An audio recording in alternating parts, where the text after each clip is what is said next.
Hey everyone, thank you for tuning in. I'm your instructor Joy. Let me first play a tune for you.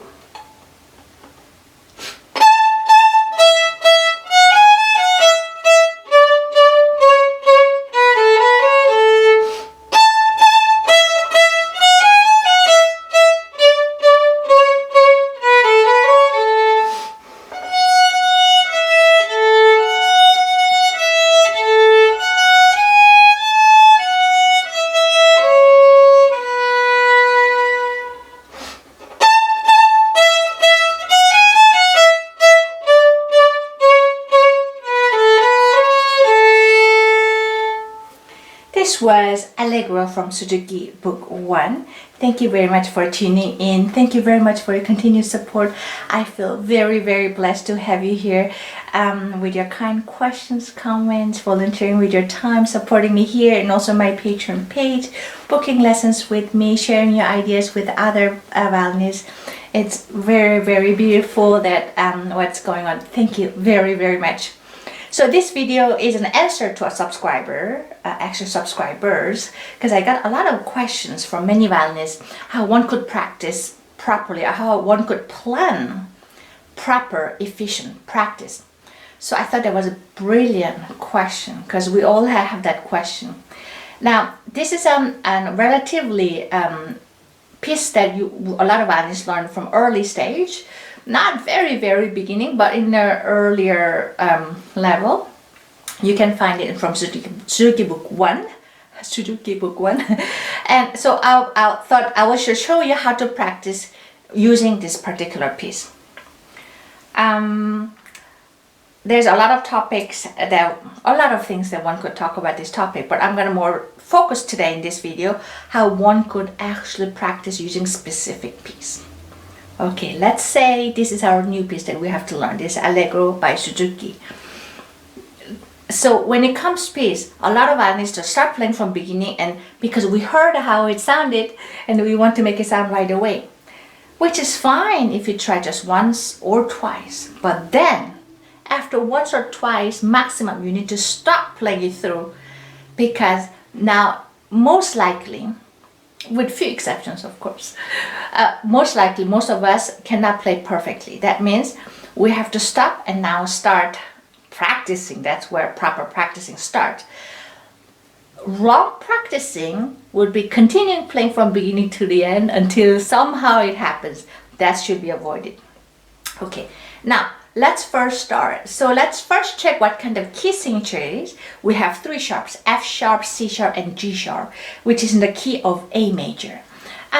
It's good idea just to play a simple scale that's related to the piece, just so that we tune our ears, and then just to review our fingering pattern that we're going to use. So we're going to do that first. So we play A major scale, A, B, C sharp, D, then E, F sharp, G sharp, and A, and you would go up and down. So you would play maybe a couple times, 2-3 times, just to adjust your left hand, to get familiar with the fingering pattern that you're gonna use, and then also to get familiar with playing two strings. Here you will be working on the different elbow height. For the A string about this high, for E string a bit lower, like that. Yeah, just quick reviewing what it could be in this piece related key. Then now we played it once or twice, no more hopefully. Then while you play in your first reading, you would circle with a pencil, because that will change as you progress. Always with a pencil, so that you can later erase it once you get better. So you circle it with a pencil the part that sounds technically difficult or we could not play through. So there's a couple of things happening. There are two main techniques that comes here. Something called staccato, which has a little dot above the note or below. So which is technique, or here. And this should be our technique list, practicing list 1. Another one, there's a lot of fast notes happening here, like this. Here is a part where a lot of violinists have a hard time with coordinating both right and left hand. We know how to play 1, 2, 3, 1 left hand alone. We know how to play short bow 1, 2, 3, 4, but having left and right hand happening at the same time, which is having proper coordination, that is hard. And that should be your technique list number 2 in the list. You would circle that one and another one. Yeah, those are 2 main things. Of course, there's other things such as nice sound, and then there's a forte and then piano sound and ritardando or different dynamics that happens too. But we're talking about the priority number 2, the big 2 techniques first. So now then you go back to the technical practice. This is where the proper technique practicing starts. When it comes to right hand practicing, you want to omit left hand. Practice completely open string. Just hold the violin on the side and then see how staccato techniques happens. So staccato often, not always, but in this particular case, because we're still in early stage of the violin learning with this kind of piece, we're going to use from the middle toward the upper half, which is rather lighter part of bow, because we need to move our bow very fast. So you bite a bit and then you start with a heavy and fast bow and gradually make it bow slower and lighter, and then make sure you feel the bite again, feel the bite, and then you practice A in E string again. Yeah, so you practice this one a little more. So I just did a couple times, so you would spend about 5 to 7 minutes, something like that. And if you feel a little tense or if you're getting tired, then you can take a break, but that would be a good guidance. Less than 10 minutes about right hand. Now, the technique number 2. This one. This one, actually 2 things happening. Right hand, because each one has only a half beat, we have to use much shorter bows. You can test that one just by open string, so you're practicing right hand alone. Then now left hand. This is what is hard. 1, 2, 3, 1. And then, and this left hand you would practice alone.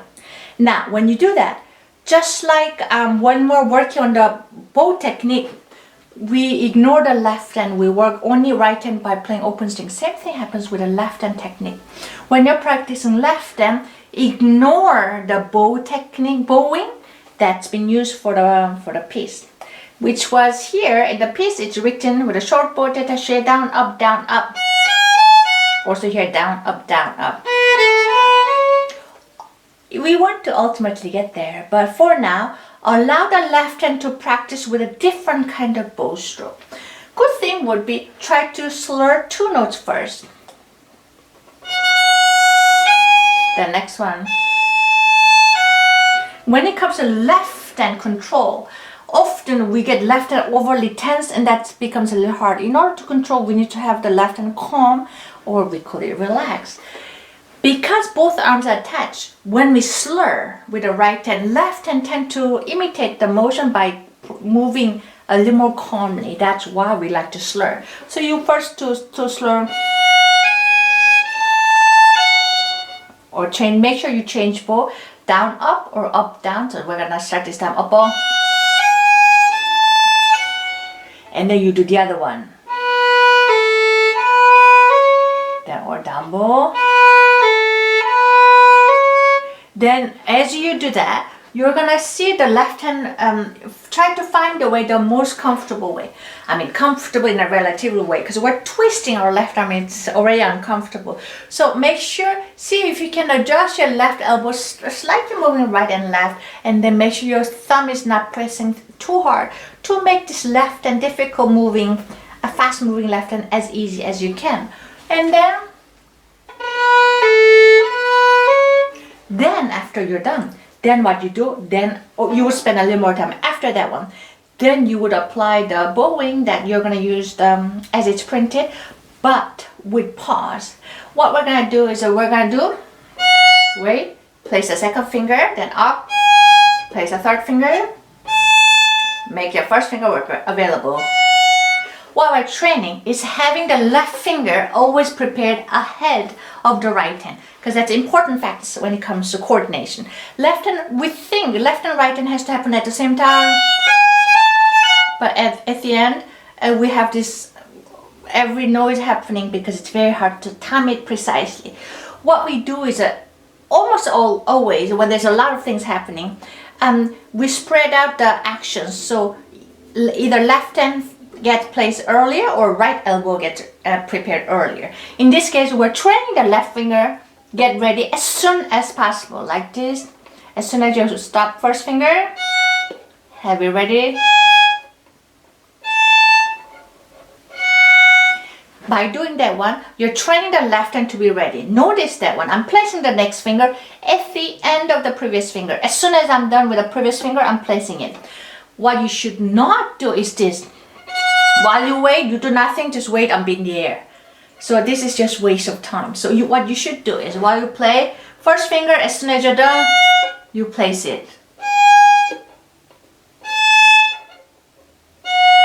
Now then, when you gradually reduce the pause, then your left hand will know how to behave fast. Sorry. Because it happens slightly ahead of the right hand.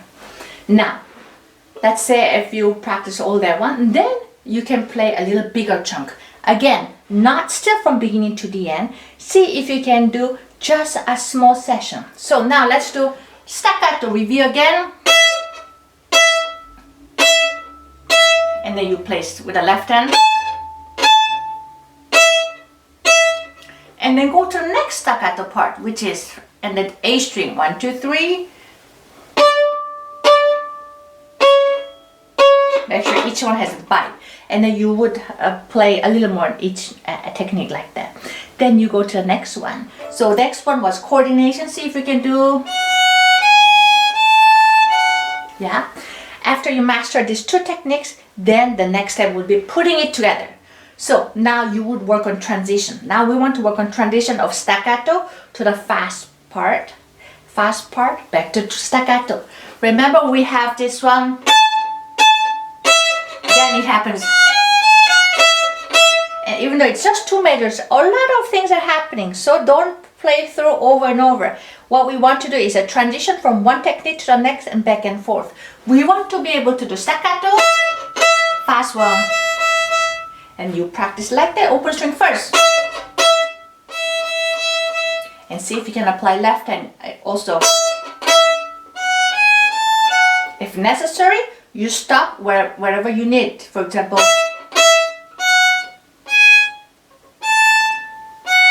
yeah. Then at the reverse transition also you would work. Yeah. You would practice that one. So allow the finger to be lifted in an elastic and very natural way. So of course one could work on a lot more. This kind of concept of practicing works in any level. I chose this piece because it shows a lot of different technique in a very short time, in a way hopefully a lot of us can understand. Yeah, I hope this video gave you some ideas. I wish a lot of happy, efficient and beautiful violin playing. Hope to see you again. Bye bye.